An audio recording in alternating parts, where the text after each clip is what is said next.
Graça e paz, esse é o programa Texto e Contexto, um programa da TV Viva Promessa, onde nós conversamos sobre temas de natureza doutrinária e teológica. Eu sou o pastor Eleilton e é uma alegria ter você por aqui. Nós estamos falando no Texto e Contexto durante esse mês de abril, que é um mês especial para o programa Texto e Contexto, sobre alguns textos difíceis. Nós estamos comemorando 3 anos do programa Texto e Contexto no ar.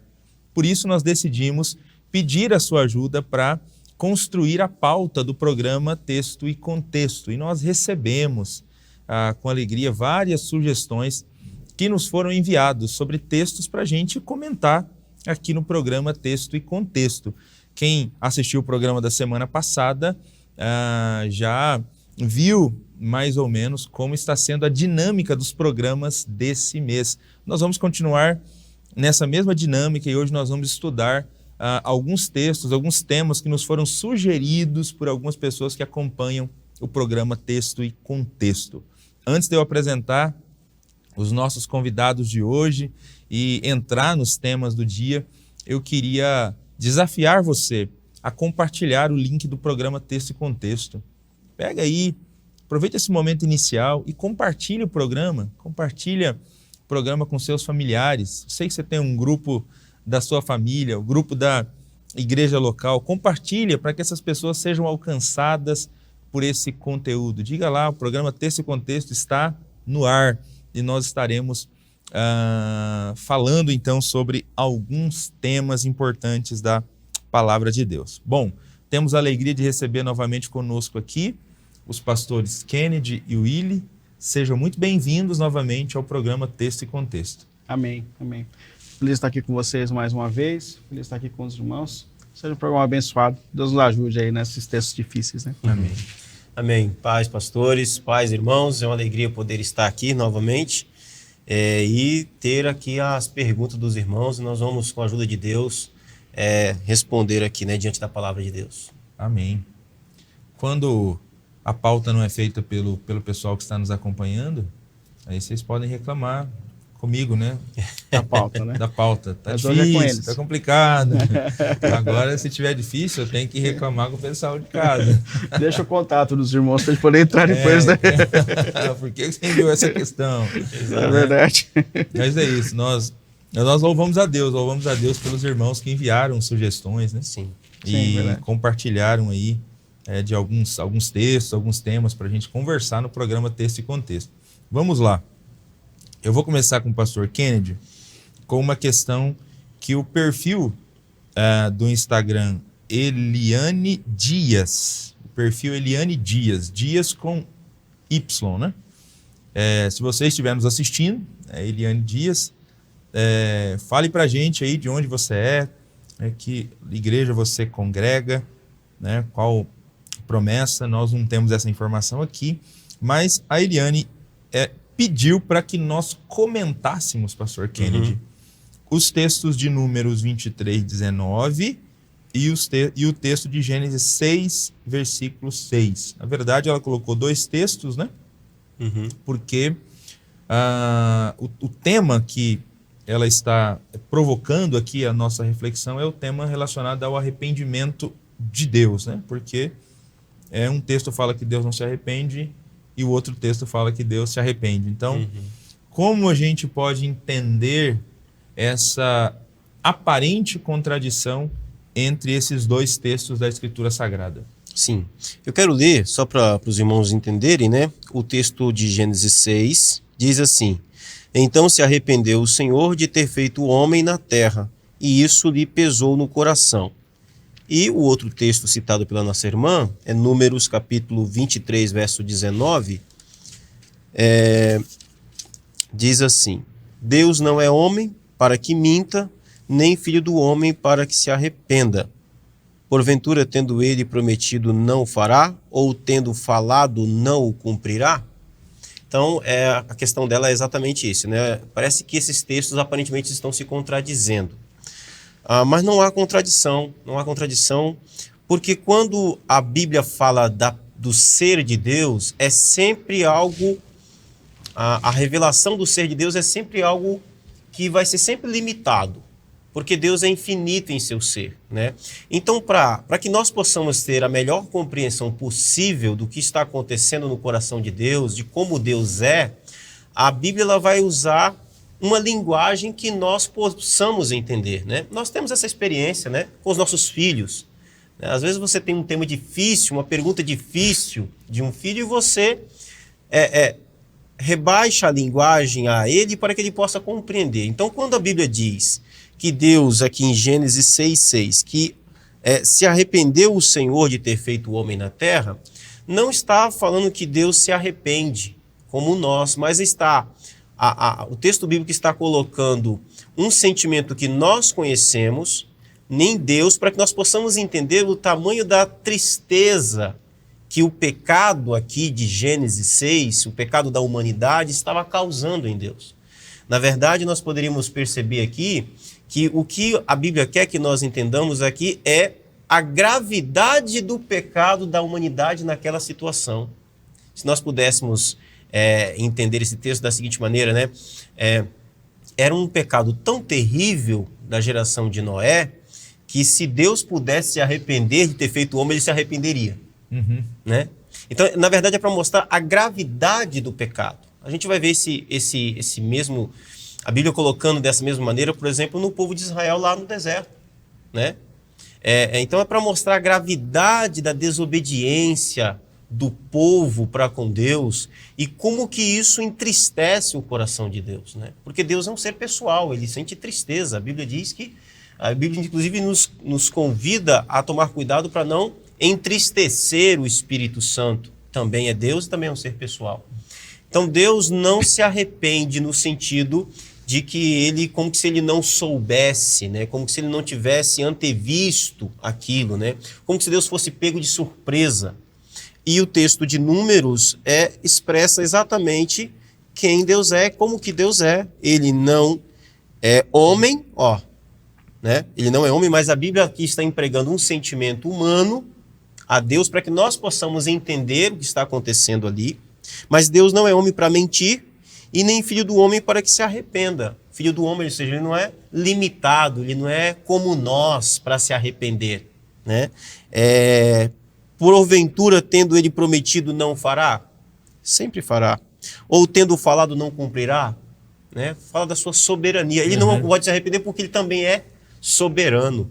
Então, o que nós temos aqui são figuras de linguagem que a Bíblia está usando para que nós possamos compreender o que está acontecendo ali. Né? E isso é meio que comum na Bíblia. O antropomorfismo, né, e antropopatias, que são uma descrição das ações e dos sentimentos de Deus em termos humanos para que nós possamos entender. Então, é Deus trazendo uma linguagem que nós compreendemos, nós sabemos o que é esse sentimento de arrependimento, para que a Bíblia possa conectar, conversar conosco o que é que está acontecendo ali. Legal, muito bom. Não faz muito sentido pensar nesse sentimento, né, arrependimento, num Deus que é onisciente e presciente, né, um Deus que conhece todas as coisas e conhece fatos ainda antes mesmo desses fatos acontecerem. Sim. Então, é até estranho pensar de fato em Deus se arrependendo, né? Então, é isso, nossa irmã Eliane. E é interessante Dias, né? Que assim, mesmo a gente sabendo que vai passar por um determinado momento, quando você vive aquele momento, você sente a dor dele, né? Então, a mesma vez que eu fui no médico um tempo atrás, ele falou assim, tomar uma bezetacil. Eu falei, eu já conheço, eu já tomei. Mas na hora que eu passei, eu senti do mesmo jeito, entendeu? Então, esses momentos, eles narram a dor, mesmo de um Deus consciente, né? Mas quando ele olha para a sua própria criação e vê, né, a situação, e o texto expressa que isso não quer dizer que não doeu, é mesmo que a cruz, né? A cruz, Jesus sabia, mas quando chega aos pés da cruz, ele sente intensamente aquele momento. Então, é muito mais a descrição do sentimento de Deus diante da realidade da sua criação do que um fato de que ele não sabia do que ia acontecer, né? Para que a gente entendesse um pouco, né? Como doeu. Do que Deus está sentindo, né? Por ver a sua criação tão degenerada. E fala de um Deus próximo, né? Sim, um Deus que sensível, né? Não é um Deus que criou e foi embora. Né? É um Deus que se relaciona ali, né? Mesmo diante do que o pastor ali colocou, né? Diante da dor, do sofrimento, do conflito ali, né? Ele está ali, é um Deus imanente, um Deus que está presente, está vivenciando ali. É isso aí. Bom,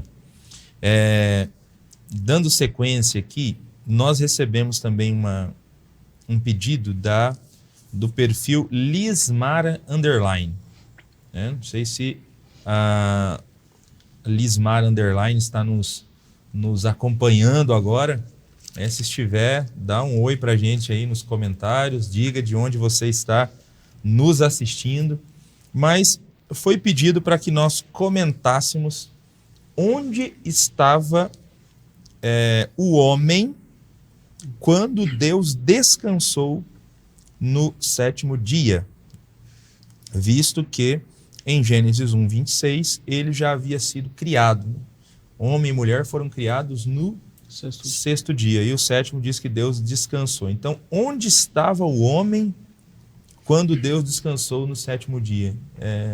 Pastor Willy, por gentileza, comenta um pouco para a gente essa questão, né, que foi formulada para a gente aqui pela Lismara. Amém. Vamos lá. Legal a entrevista. Um abraço para a irmã. Bom, estava no descanso, né? Estava junto com Deus, desfrutando do descanso. A narrativa bíblica dá a entender que Deus cria e já leva eles para o descanso. E é extraordinário a gente pensar que o primeiro dia completo do homem e da mulher foi justamente no descanso. Uhum. Às vezes nós achamos que nós somos criados para o trabalho, né? Que Deus só dá valor para o trabalho. E a gente percebe como o descanso criado por Deus é importante, que eles são criados e já caem no 7º dia, né? Uhum. Podia ter sido criado no primeiro para trabalhar no resto da criação, dando uma força no que está acontecendo, mas eles são criados justamente para entrar no descanso. E eu gosto disso aqui porque Deus ele cria de uma forma pedagógica, né? Ele cria o homem ensinando princípios, a importância dos estágios, dos processos. Acho que no programa anterior a gente comentou sobre isso. Que Deus podia ter criado num estalo de dedos, né? Se é que Deus tem dedo, mas é uma linguagem pra gente também. Antropomorfismo, né? Sim, é o antropomorfismo. Mas ele podia ter criado de uma vez só, mas ele faz questão de descrever a narrativa da criação em estágios, em processos. E Deus cria ensinando, né? Depois, quando Deus vai ensinar o ser humano a guardar o sábado, ele vai ensinar justamente sobre o ritmo. Ele lembra do ritmo da criação. Em 6 dias o Senhor trabalhou e no 7º ele descansou. Então ele estava participando do descanso e ali Deus está ensinando para a humanidade a respeito da importância de ter esse tempo sagrado, de ter esse tempo separado. Nós não fomos criados diretamente para o trabalho, mas caímos direto no descanso. É importante também que Deus ele consagra a princípio um espaço no tempo, né? Não necessariamente já, mas ele dá direto ali o ser humano com um espaço que Deus consagrou para o relacionamento com Deus, para o relacionamento com o próximo. E o ser humano já de cara lidar com a importância disso para Deus. Mas estava lá, né? Estava no Gênesis participando, já entrando no descanso com Deus. Estava no Éden descansando, né? Estava no Éden, estava no jardim do Éden descansando junto com Deus. É verdade. Realmente é interessante isso, né? Deus criando o ser humano no 6º dia e nem deu tempo de cansar, né? Não deu. Principalmente a mulher, que foi criada um pouquinho... Foi depois. No 6º dia ainda, né? Mas foi um pouquinho depois, né? Ele criou o primeiro homem, então ele está ali nomeando os animais e tal, né? No trabalho. Aí a mulher é criada um pouquinho depois, né? E aí, de repente, descanso. Então, eles já têm a primeira experiência do descanso, da adoração, da contemplação, né? De Sim, Deus, do tempo, do relacionamento, né? É. Eu acho isso tão extraordinário, porque uma das coisas que mais abatem o ser humano da nossa geração é a nossa dificuldade de gestão, né? De gestão do tempo, gestão da vida. A gente trabalha quando não era para descansar e descansa quando não era para trabalhar. A gente está fora de ordem, né? Então a gente percebe que uma das coisas que Deus deu intensa prioridade na criação foi ensinar a respeito do ritmo da vida, né? Quem não trabalha nos 6 dias não entra no descanso. Tanto é que no decálogo a primeira parte do mandamento é justamente essa: 6 dias trabalharás, né? Você precisa pegar as demandas que você tem na sua vida e dividir por esses 6 dias e organizá-la para que você possa descansar. Quem não faz essa gestão não descansa, nem que seja na mente e no coração. Você está no sábado, mas como diz Isaías, né? Bem fará se você não disser nem as suas próprias palavras. Mas a gente não entra nesse estado de descanso se a gente não tiver uma gestão equilibrada a respeito do nosso tempo. Então é tão importante olhar para isso, né? Que Deus já cria o ser humano e já coloca ele no momento de descanso, ensinando a respeito do processo, do descanso, da importância, para que a gente tenha uma vida equilibrada, né? Amém, amém. Muito bom, muito obrigado, Lismara. por nos enviar essa questão para a gente poder conversar um pouquinho aqui no programa Texto e Contexto. Bom, agora nós temos aqui 2 textos que nos foram enviados pelo pastor Fernando dos Santos, da Convenção Norte. Então, ele apresentou para a gente ali alguns temas que poderiam ser abordados, né? E o primeiro deles é o texto de Lucas 23, 43, aquele texto que fala, que conta a história do ladrão da cruz, né? Um episódio ali envolvendo Jesus no momento da sua crucificação entre 2 ladrões. Então, aparentemente, à luz desse texto, Jesus disse que aquele ladrão estaria com ele aquele mesmo dia no paraíso. Né? O que contraria, né, se é essa mesma a melhor interpretação, a visão que nós temos sobre a mortalidade da alma. Porque nós não cremos que a pessoa tão logo morre, ela tem uma alma imortal que já estará com Deus no paraíso, né? Então, pastor Kennedy, como a gente pode explicar esse texto e lidar com essa aparente contradição presente aqui em Lucas 23, versículo 43? Eu acho que a gente pode olhar para esse texto, começar a pensar sobre ele fazendo uma pergunta. Jesus foi para o paraíso aquele dia? Porque ele disse que estaria com ele e falou o lugar. Né? Porque assim, quando Jesus ressuscita, ele tem um encontro ali, após a ressurreição, com Maria Madalena. E ele diz para ela, olha, não me detenhas porque eu ainda não subi ao Pai. Né? Então, o que Jesus está fazendo aqui, a gente precisa entender, como diz o nome do programa, né? É o contexto que vai nos ajudar. É o contexto que vai nos ajudar aqui. Imagine você numa situação onde você tem um homem que Jesus está ali crucificado, tem 2 ladrões ao lado dele. E os evangelhos vão mostrar que os 2 começam blasfemando e caçoando de Jesus. Mas esse depois se arrepende. Né? Ele se arrepende, ele exercita arrependimento, exercita fé, ele ali, por uma ação da graça de Deus, ele consegue crer em Jesus, consegue estabelecer confiança em que Jesus é o rei, o tão prometido rei. Ele consegue crer que Jesus virá no seu reino, porque o verso 42, olha o pedido dele. E acrescentou, Jesus, lembra-te de mim quando vieres no teu reino. A esperança daquele ladrão está numa volta de Jesus. Né? E ele não foi batizado, não tomou ceia, não participou de discipulado, não participou de pequeno grupo com trilho do discipulado, né? Não passou por nenhum desses processos. A forma de Jesus garantir a esse homem ali, no seu último momento de vida, de que aquele homem está salvo, é dizendo o que Jesus diz aqui. Né? Então ele vai até dizer, né? Olha, em verdade te digo hoje, estarás comigo no paraíso. Aí aqui a gente entra no problema gramatical. Né?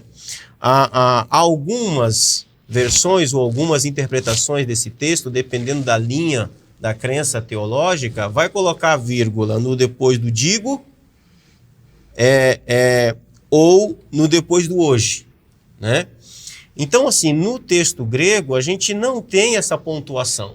Lá no texto grego original não tem. A pontuação ela vem depois para nos ajudar a entender melhor o texto. Uma outra forma, então, de entender a gramática do grego é a gente fazendo ali, entendendo a gramática. Né? Aqui nós temos o semeron, né? Que é o advérbio aqui. Ele vai nos ajudar um pouco a entender.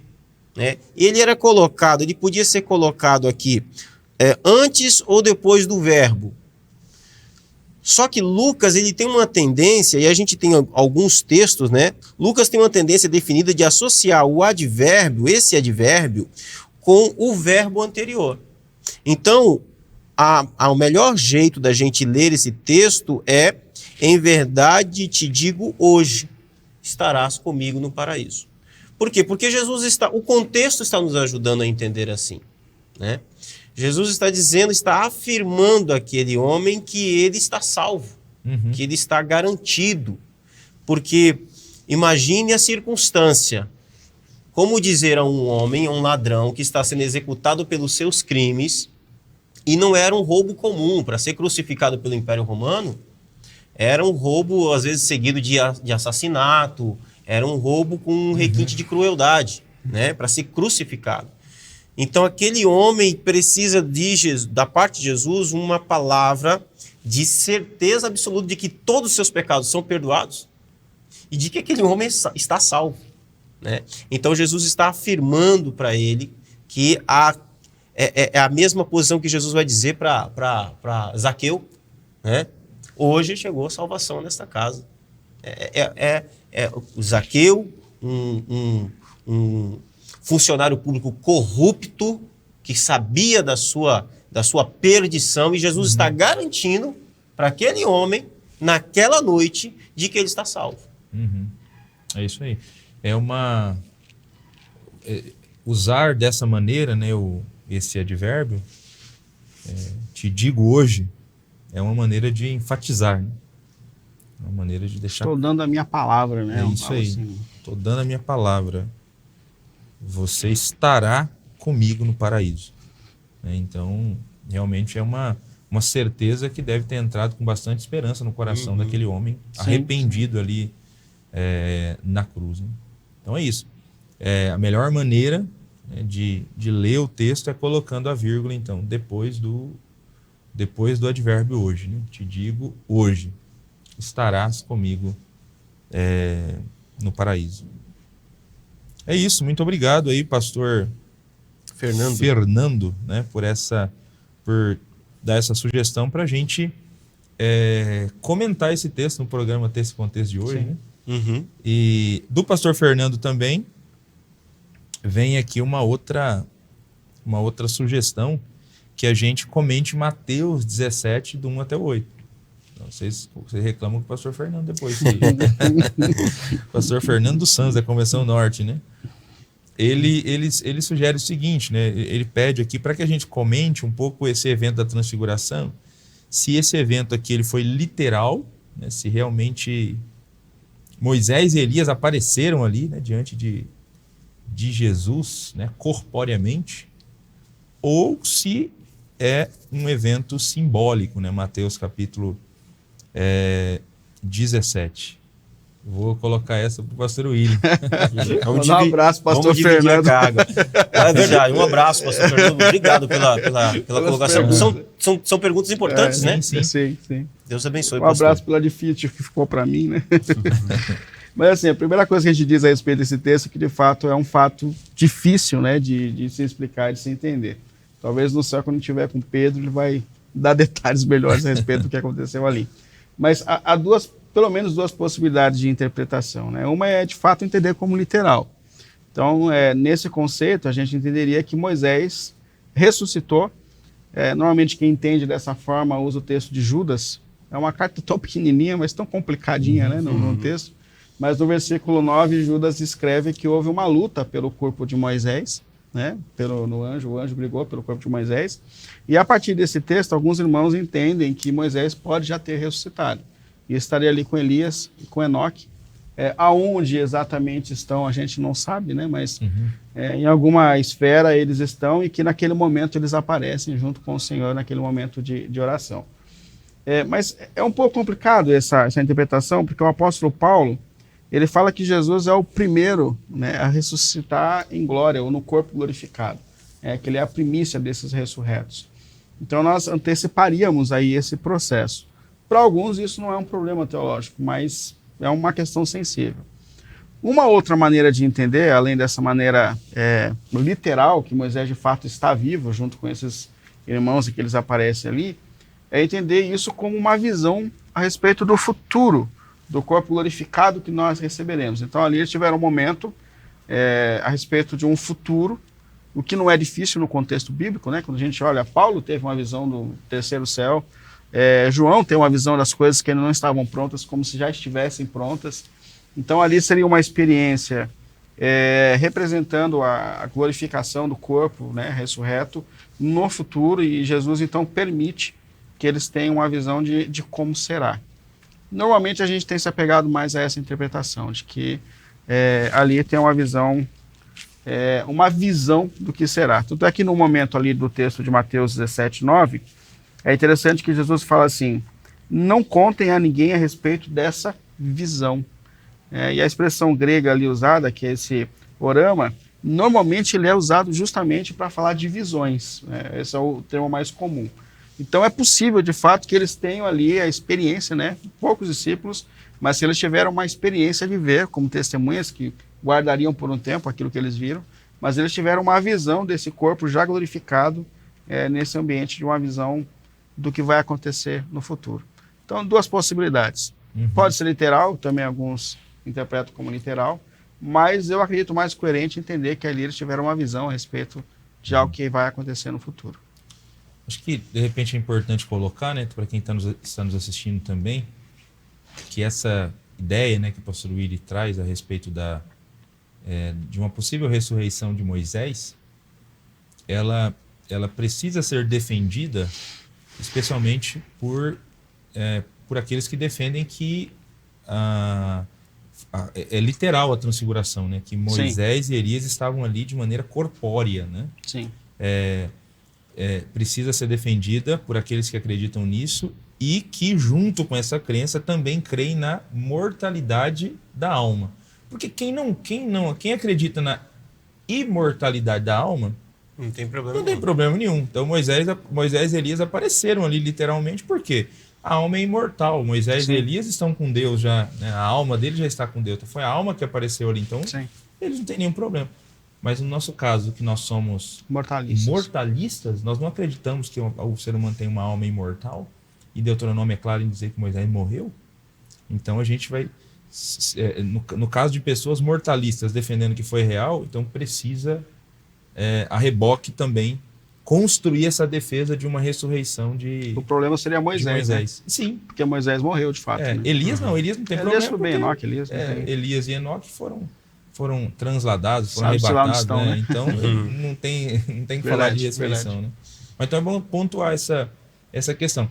Se a gente acredita que é uma visão, então, independente se é mortalista ou não, aí não tem problema, porque é uma visão, né? Então, aponta para um futuro que ainda não aconteceu. Você não tem que entrar nessa discussão de se ressuscitou, se não ressuscitou, né? Não tem que entrar. Eu acho que esse texto é um daqueles textos, como alguns textos que foram colocados para a gente aqui, onde a gente começa a entrar no terreno santo, né? Dos mistérios de Deus, das coisas de Deus, que a Bíblia não é tão clara, tão específica, né? Então, por isso que há esse cuidado que a gente precisa ter com relação a textos assim, né? Sim. Bom, mas vamos lá, vamos seguir aqui. Quero agradecer mais uma vez, pastor Fernando, pela pergunta. É isso aí, pastor Fernando. Nós temos uma outra pergunta aqui de um outro pastor também. Pastores enviam perguntas bem difíceis, né? Sim. Sugestão de textos pra gente comentar aqui bem difíceis. Mas é do nosso amigo, né? Pastor Silvio Gonçalves, da Convenção Paranaense, que inclusive é apresentador também da TV. Ele pode fazer pergunta, né? Também, cara? É uma dúvida que eu tenho. Responde não, Kennedy. É verdade, né? Tá certo. Tinha que ter uma regra, né? Apresentador da TV Viva Promessa, né? Apresenta o programa Igreja Missionária. Né? Sim. Então, o pastor Silvio, ele enviou também uma sugestão, lá quando estava aberta a possibilidade, né, de enviar sugestões para o texto contexto. A sugestão que ele enviou é que a gente comentasse aqui o texto de Romanos 11, 25 e 26, texto que fala do endurecimento e da salvação do povo de Israel. Então, como nós podemos entender esse texto aqui, pastor Kennedy, especialmente diante da ideia que existe no mundo teológico? Acho que no programa da semana passada o Willy comentou um pouco aqui sobre o pré-tribulacionismo dispensacionalista. Sim. Né?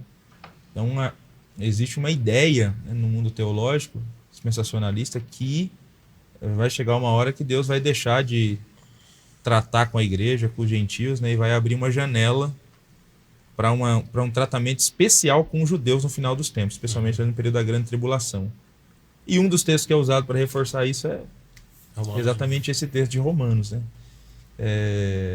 Então, como que a gente explica esse texto, né? Se a gente não é dessa linha, né? Como que a gente explica esse texto de Romanos 11? Primeiro, eu acho que tinha que ser duas regras, né? Apresentador teve viva promessa e membro da comissão teológica, né? Ele não tinha esse direito, né, cara? Mas, pastor Silvio, um pastor muito, muito querido, obrigado pela pergunta, Deus abençoe seu coração, sua vida, seu ministério, vamos aqui caminhar juntos, né? Esse texto, como o pastor Elioto colocou, ele é muito usado exatamente para dar o argumento ali no dispensacionalismo, para aquele momento que no dispensacionalismo diz que a igreja será arrebatada, Jesus vem, né, é um caminho meio né, na contramão, Jesus vem em Israel e ele fica governando a partir de Israel e os judeus vão crer em Jesus finalmente. E esse entendimento teológico é para responder uma inquietação que Paulo já trata na carta aos Romanos, que é com relação à promessa de Deus em relação ao povo de Israel, aos descendentes de Abraão, né? Lá atrás, quando Deus chama Abraão, Deus diz que faria dele uma grande nação, né? Bom, então para a gente chegar aqui em Romanos capítulo 11, Paulo começa a tratar dessa questão do judeu, do israelita, no capítulo 9 de Romanos, né? Porque Paulo vem falando na carta aos Romanos da salvação, da justificação pela fé em Jesus. E aí ele vem dizendo que agora não tem mais grego, não tem mais judeu, né? Então Paulo no capítulo 1, ele vem falando de que o evangelho precisa ser pregado a todas as pessoas, porque a única forma do homem ser salvo é através da fé, né? O evangelho é o poder de Deus para a salvação de todo aquele que crê, e não tem mais judeu, não tem grego, certo? Capítulo 2, ele pega um pouquinho ali aquele que se diz judeu. Ele vai dizer, você que tem por sobrenome judeu, mas rouba, adultera. Paulo diz, olha, o seu sobrenome não significa nada. Se você tem a lei e é judeu, mas age como um incircunciso, como que se não tivesse, ou seja, você vive no pecado, a sua etnia não significa nada para a salvação. Então você precisa do evangelho, você precisa se arrepender. No capítulo 3, ele vai falar sobre a justificação pela fé, somente. Acabou. Capítulo 4, ele vai falar de Abraão, que foi justificado pela fé. E aí ele vai ali no capítulo 5 falar da justificação pela fé. Quando chega no capítulo 9, Paulo sabe que alguém vai levantar a questão do judeu. Tá, mas e as promessas de Deus? Como é que ficam a promessa que Deus fez a Abraão? As promessas que o povo de Israel tem. E Paulo vai dizer, então, verdade, deles são os patriarcas, o Cristo descende deles, há uma importância, sim, no povo de Israel. E Paulo vai dizer assim, mas nós precisamos entender uma coisa aqui. A promessa de Deus a Abraão é com relação ao descendente. Tem a ver com aqueles que são... O israelita tem a ver com aqueles que são filhos da promessa. E aí Paulo vai usar dois exemplos. O exemplo de Isaac, que Abraão tem 2 filhos. Só que a promessa é em Isaac. Depois Isaac tem 2 filhos, mas a promessa é em Jacó. Então Paulo está mostrando que o israelita é aquele que nasce da promessa, é aquele que nasce de Deus. João, no seu evangelho, vai deixar isso exaustivamente claro. Capítulo 1, ele começa falando que os filhos de Deus são aqueles que não nascem da vontade da carne nem do sangue, mas nascem de Deus. João capítulo 3, Jesus vai dizer para Nicodemos, um judeu sangue puro, religioso, né? Você precisa nascer de novo. O verdadeiro israelita é aquele que nasce de Deus. A promessa de Deus a Abraão se cumpre naquele que tem a fé que Abraão teve, e a fé em Cristo. Muito bem. Quando nós chegamos aqui no capítulo 11, o texto que o pastor Silvio nos manda, é no verso 25 e 26. Porque não quero, irmãos, que ignoreis este mistério, para que não sejais presumido de vós mesmos, que veio o endurecimento em parte a Israel, até que haja entrada a plenitude dos gentios, e assim todo Israel será salvo, como está escrito. Virá de Sião o libertador, e ele apartará de Jacó as impiedades. Quando Paulo traz toda essa explicação para os gentios, o que Paulo está dizendo aqui no verso 25, ele está preocupado com uma posição dos gentios. Que é aquela posição seguinte. Então Deus, porque os judeus rejeitaram o Messias, Deus colocou a gente no lugar deles. Então nós somos a bola da vez. Paulo está dizendo, irmãos, eu não quero que vocês ignorem esse mistério, para que vocês não sejam presumidos de vós mesmos, para que vocês não sejam soberbos. Não sejam soberbos. Tipo, vocês não são essa cocada toda. Calma aí, Deus tem os seus planos, os seus projetos. Né? Ele vai dizer, veio o endurecimento em parte a Israel. Paulo nem disse que o endurecimento veio sobre todo Israel. Por quê? Porque ele mesmo vai usar em outro texto em Romanos que ele é israelita, da tribo de Benjamim, alcançado pelo Evangelho. Então, Paulo está dizendo que Deus, ele vai até dizer no verso 32, né? Porque Deus a todos encerrou na desobediência, tanto judeus como gentios, a fim de usar de misericórdia para com todos. Então, o povo de Israel, o tempo do povo de Israel, de se arrepender, de ser salvo, de ser alcançado, não é lá, num determinado tempo no futuro. É hoje. Porque não existe outro meio de salvação a não ser pela fé em Jesus, pela pregação do Evangelho. Como que o judeu é salvo? Do mesmo jeito que o gentio é salvo. Ser judeu não é critério de salvação. Então Paulo está dizendo aqui, ele está respondendo duas perguntas, né? Primeiro ele está respondendo, Deus cumpre a sua palavra. Ele prometeu que ele tem uma promessa para os descendentes de Abraão, os filhos de Abraão. Ele cumpre isso tanto em gentios, que creem na mesma fé que Abraão teve, quanto em judeus étnicos que creem também e têm a mesma fé que Abraão teve. Então, ele está cumprindo a sua palavra. Deus não falhou no seu propósito, Deus não falhou na sua palavra porque ele chama os gentios, não, de jeito nenhum. Mas ele continua chamando os gentios, israelitas, judeus, à salvação em Cristo Jesus. E Paulo vai dizer em determinado momento que isso tudo é o Israel de Deus. Amém, legal. Talvez uma questão que seja legal colocar também é que nesse texto, né, no meio desses versículos que o pastor Silvio cita, nós temos aqui, né, com base em toda essa explicação que o pastor Kennedy deu, essa ideia, né? Israel experimentou endurecimento em parte, até que chegue a plenitude dos gentios. E assim todo Israel será salvo.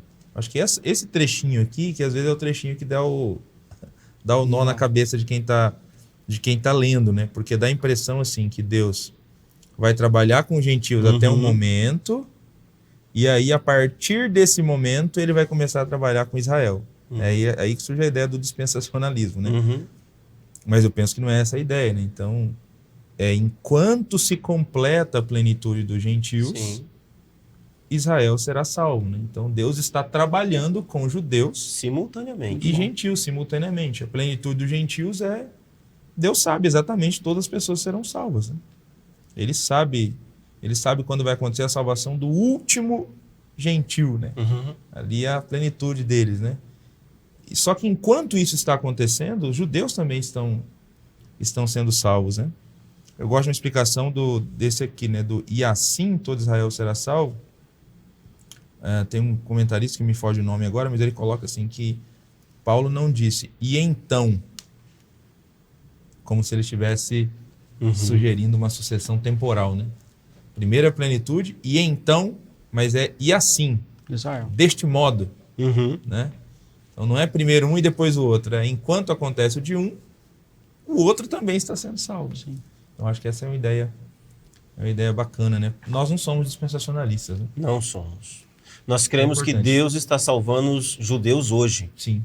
Nós cremos que israelitas, judeus mesmo, são tão alvos da graça e do evangelho quanto qualquer brasileiro, quanto qualquer outro povo. Eles são carentes, necessitados da graça em Jesus. É isso aí.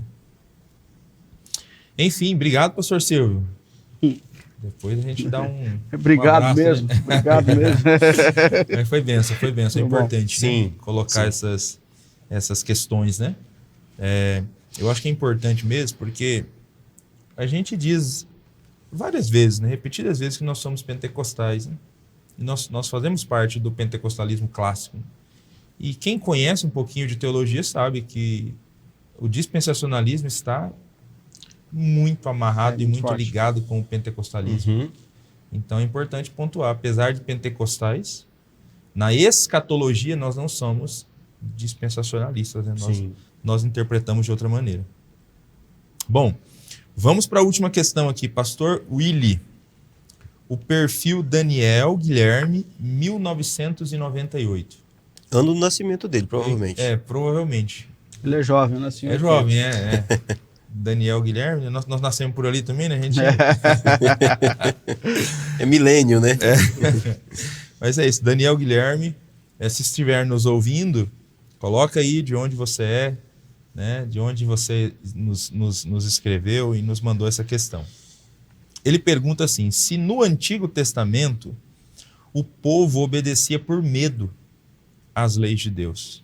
E aí ele coloca exemplo, as várias leis de apedrejamento que a gente tem no Antigo Testamento. Então, Deus estabeleceu essas leis, né, para que o povo obedecesse por medo.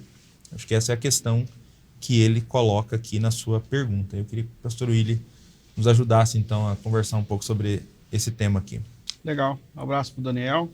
Valeu pela pergunta.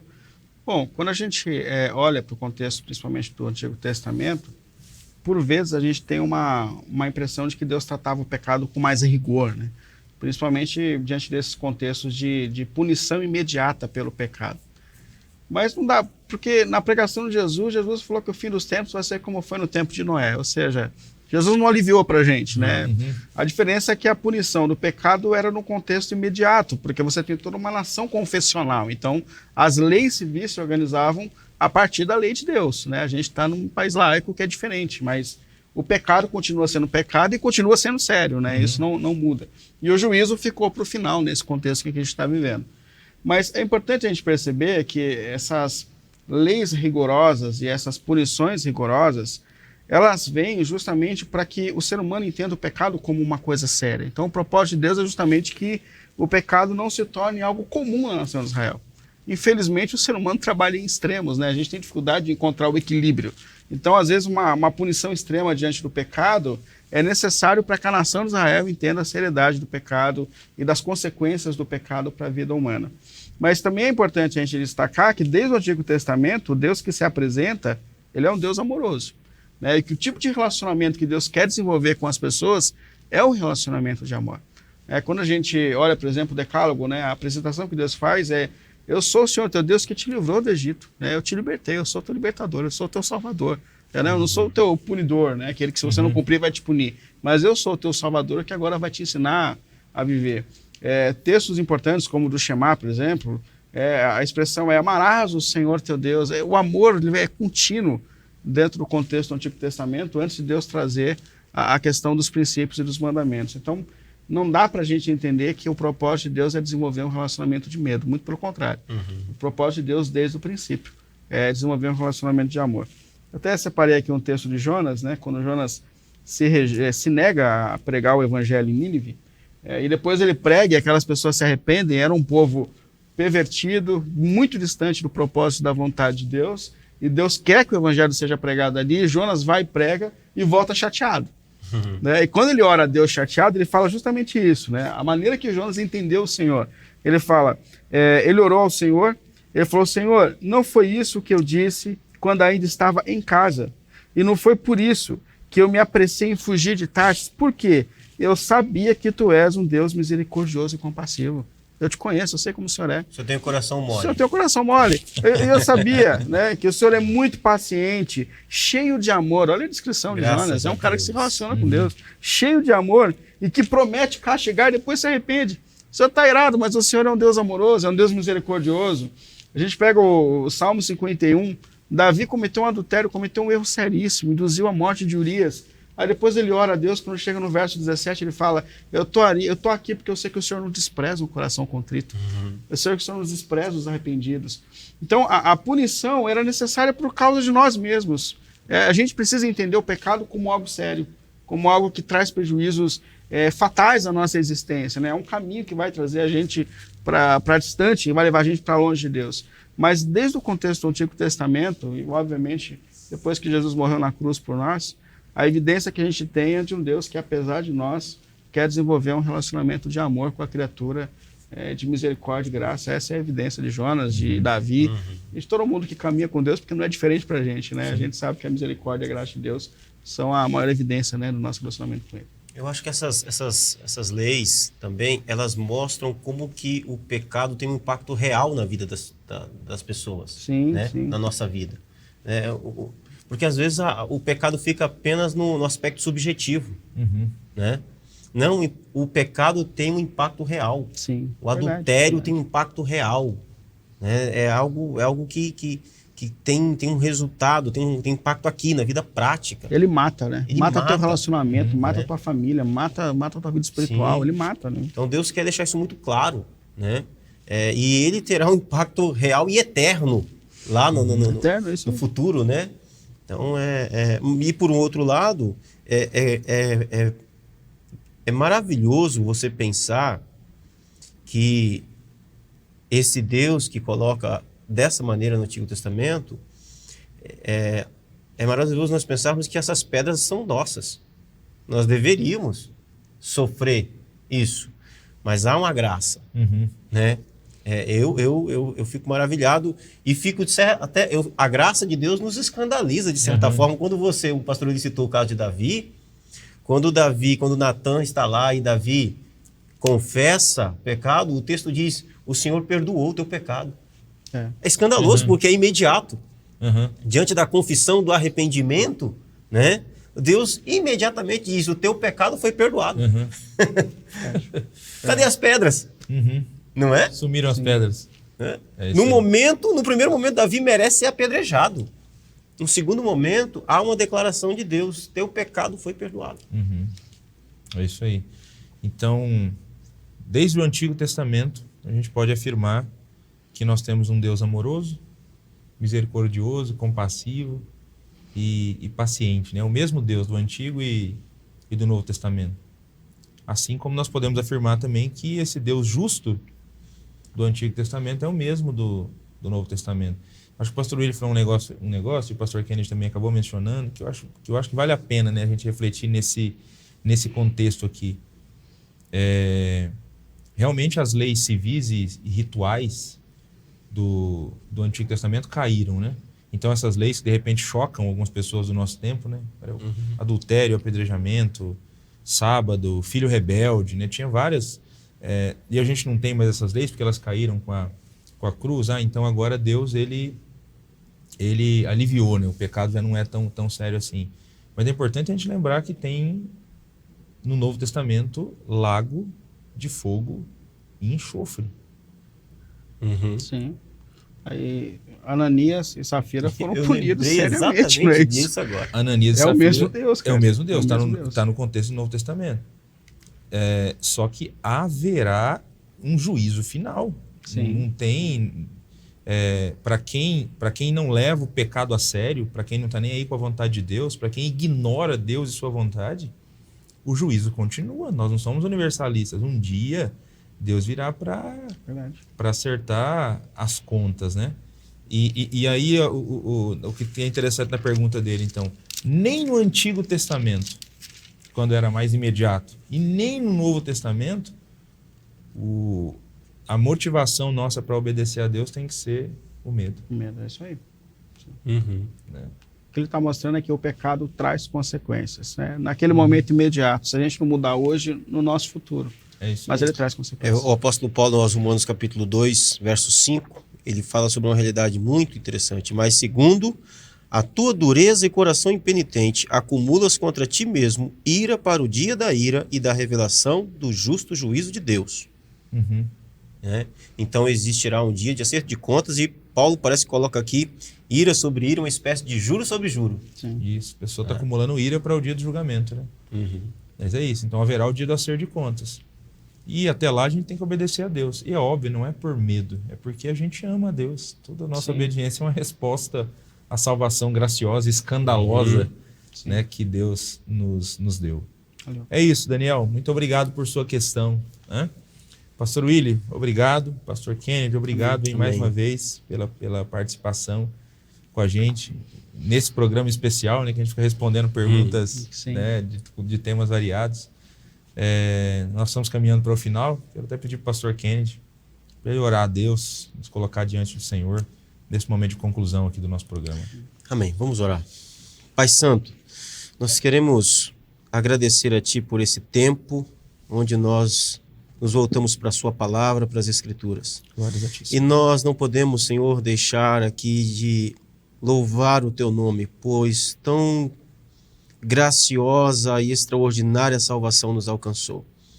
Obrigado, Senhor, por Cristo na cruz do Calvário, que levou sobre Ele toda a nossa culpa, Glórias a Ti, Senhor. Todas as pedradas, toda a dor. Obrigado, meu Deus, pelo Teu Filho Santo, por esse plano redentivo extraordinário. Agora, Senhor, faça com que nós, pelo poder do Teu Espírito que vive em nós, possamos viver uma nova realidade através da nova natureza de Cristo dada a nós. Que possamos viver para a Sua glória, para o Seu louvor. Assim seja dada a honra, a glória e o louvor para todos sempre. Nós Te louvamos, pedimos e Te agradecemos por Jesus. Amém. Amém. Amém. Amém. Obrigado a você que nos acompanhou até aqui no programa Texto e Contexto. Que Deus continue abençoando a sua vida. A próxima semana estaremos juntos novamente e nós vamos continuar essa série especial, onde você está nos ajudando a construir a pauta do programa Texto e Contexto. Durante todo o mês de abril será assim. Nós estaremos respondendo aqui e conversando sobre os temas que vocês nos enviarem, os textos bíblicos que nos chegarem. Então não perca o programa da próxima semana. Nós vamos continuar aqui, com a graça de Deus, seguindo essa metodologia. Continue firme na TV Viva a Promessa. Daqui a pouco tem programa Mais Valor, começando com o pastor Daniel Freschi. E durante toda a semana nós temos a programação da TV para você acompanhar e ser edificado junto com a sua família. Deus te abençoe e um grande abraço.